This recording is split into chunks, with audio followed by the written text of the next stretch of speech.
You may have noticed some major changes at the west main entrance, so today I thought I would give us a progress comparison over the last 4 months just to see how much has truly changed and where we are today.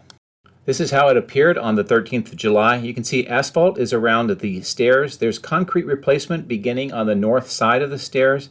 There's no landscaping or wall across the road and the berm. So a little more than 1 month later, on the 31st of August, we see that concrete replacement of the asphalt around the stairs is underway. There's construction of the wall on the berm, and the parking lot in front of the wall is not yet removed. Moving 1 more month to the 28th of September, we see the glass doors are protected for interior construction. Temporary ramps have been installed on either side of the stairs. Landscape materials and plants have been delivered and waiting for installation. The wall appears to be complete, and asphalt parking lot around the wall is mostly removed.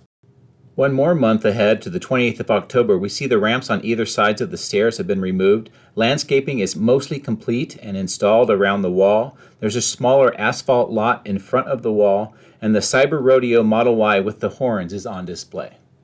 And here we are today. The concrete saw cutting and removal around the stairs is underway, and it's a new design for that concrete area is emerging.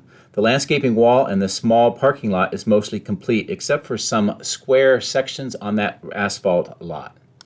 Now, I mentioned a design is starting to emerge from all of the concrete saw cutting and removal, and this is approximately what it looks like as of now. I don't know what this indicates. If you have any ideas, I would love to hear them in the comments of the video. So there you have it, 4-month look back of the progress and changes around the main entrance on the west side, with a lot more coming up in the near future.